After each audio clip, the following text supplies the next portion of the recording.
Hello and welcome to this week's tarot reading for all fire signs. I hope this finds you well.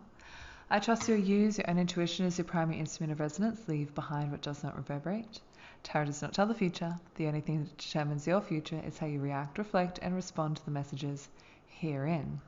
In front of me, I have the Phenomena card, the Waning Gibbous Moon, the Princess of Pentacles, the Ace of Cups, the King of Pentacles, the Four of Wands, the Queen of Pentacles. Oh, that's interesting. There we go. Put them together.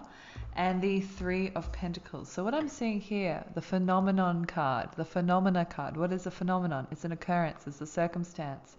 It is a marvel, something that has come into fruition, something that has appeared, something that has made itself known, and that thing is something that is integral to you, something that has come to the forefront and made itself very apparent to you.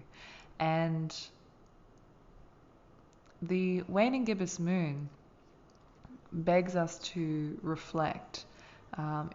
It's when the moon starts to become smaller and smaller, and this happens after the full moon. So we can think back to the 21st of April. We started with the waning gibbous moon, and then we will see that again in May 17th, I'm pretty sure. We start the waning phase of the gibbous moon, and what happens here is we start to reflect on how we interacted with the outer world. With the full moon, it is Shakti out in the world, having the light of the sun shining on her, and she can see how she interacts with the world and how she plays in the Maya and understands all of these events or occurrences. And then with every event and occurrence, there is a reflection that is needed, or a reflection that occurs. And sometimes we do this reflection in solitary, and that is what happens on the new moon. And you may be feeling that going into the solar eclipse, immense need for solitary reflection. But with the waning gibbous moon, it's beckoning us to do reflection with other people, to have that feedback, that communication with people around us, and we get a greater understanding of what happened, and then also a greater understanding of how we were acting in the world. And of course we have our own our own perceptions of ourselves and how we handled a situation, but sometimes we need that outside perception to tell us how we are actually seen, or how we were actually acting, how we actually looked, because what we feel on the inside isn't necessarily how we present on the outside. So talking with other people about your experiences in the world, getting that feedback, finding your community, things like that is definitely on the forefront, and definitely on the back foot of that phenomena, on the back foot of that realization of that thing that has become very apparent in your reality. And we have like I just kind of realized in the middle of this reading, the Princess of Pentacles, or the Page of Pentacles, the Knight of Pentacles, and the Queen of Pentacles. So we have this amazing set of pentacles here. We have the fixed signs, we have the cardinal signs, and of course we have the earthly part of earth here with the page. And that's a really grounding position to be in, really feeling rooted in with who you are and what you want to create. Like the roots of a tree, you really need to get that foundation really solid so that you can move forward.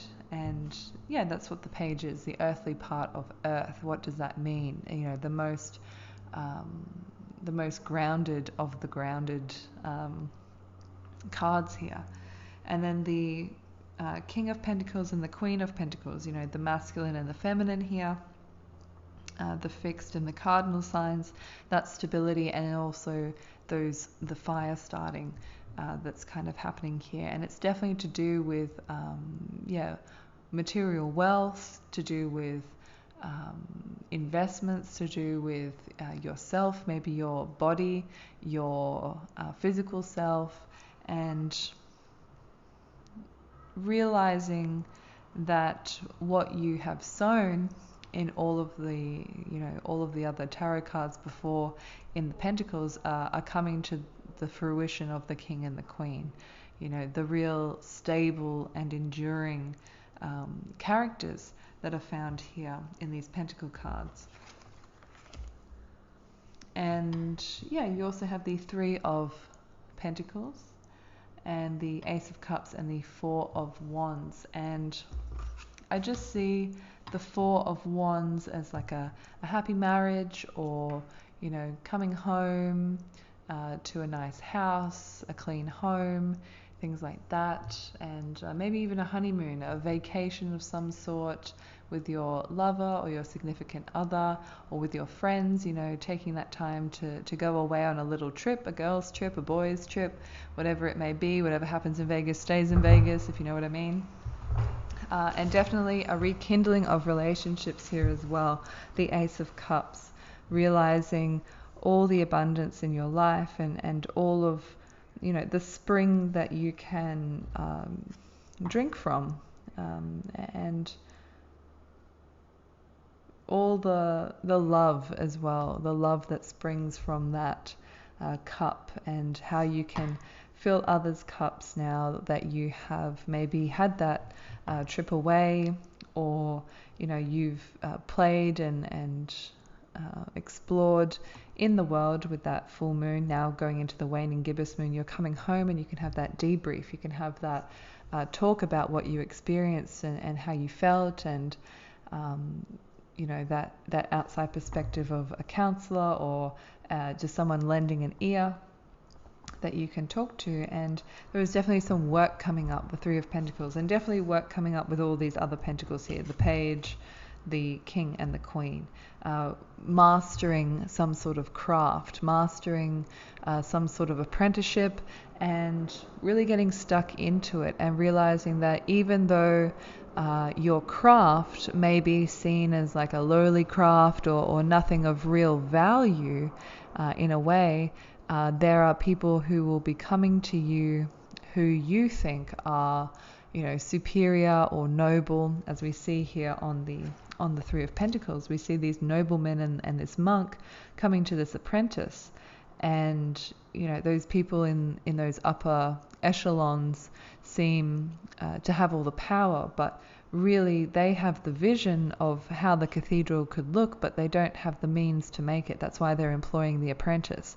So here the apprentice is actually above them. The apprentice has much more skill and craft and dedication to the cause, and also that lifelong accumulation of skills and crafts and abilities, and creative drive as well. And they're looking to him for guidance, and it's kind of it's a kind of a give and take kind of relationship here, because without the nobleman, the apprentice wouldn't have any work, and without the apprentice, the nobleman wouldn't have what they desire to be created here. So it's a symbiotic relationship here, but definitely the apprentice is somewhat elevated above these noblemen in this situation. And yeah, there comes a time too when sometimes what the nobleman wants is not actually viable, and the apprentice has to say, well, I'm an engineer, and it doesn't work like that, and it's impossible to do it like that, but we can do it like this. It is possible to do it like that. So there is that diplomacy that's kind of needed to go, okay, you're looking to me for the authority here as somebody who's learned in my craft. Well, you have to trust that I can do this job, and I trust your vision will bring prosperity to us both, because if it doesn't, then I don't get paid. It's that symbiotic relationship. If somebody wants something done, it's for the benefit of all, and if you can't execute that, then everybody kind of loses out, and there's really no point. So The Three of Pentacles is a very interesting card, and it kind of plays on the whole hierarchy of things, and how sometimes those who seem to have lowly positions or menial positions, doing menial tasks or repetitive tasks or things like that, actually are very integral to the vision or the outcome of a greater plan, a greater work, and they are actually very needed. So if you are in the position of being the authority, as in the nobleman, you really need to respect your craftsmen and respect your apprentices. And if you are an apprentice, you also need to respect the noblemen and their vision, and do it justice the best way that you can and work together. And it's neither is better than the other, but there definitely is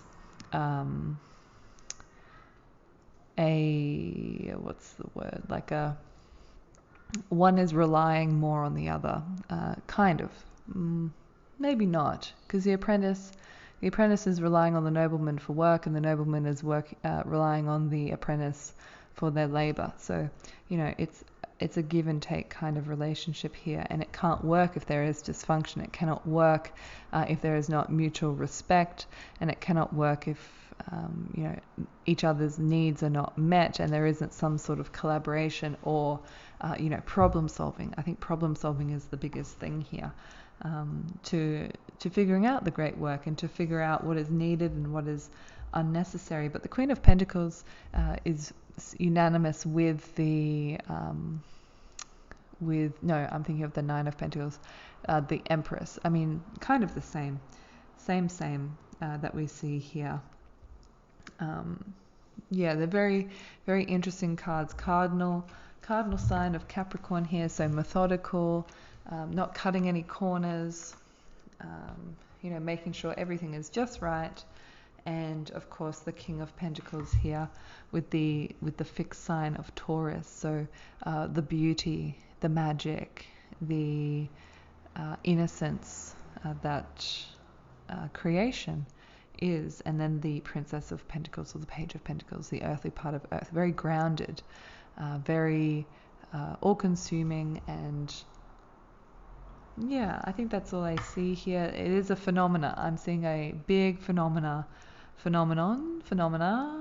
happening, and if it hasn't happened or it hasn't been realized, it's going to make itself very apparent to you in the very near future, at least from mid of April to the mid of May there, with that waning gibbous moon kind of cut off timeline is what I'm kind of getting here. But after that full moon, you might get another second wind, kind of. You've come back from something and you've been discussing it, and then you go out again after this new moon. You go out again into the world and you play around, and then you come to that second realization or revelation, which actually refines things a little bit more for you. So I hope that you enjoyed your reading. Thank you for listening. Bye.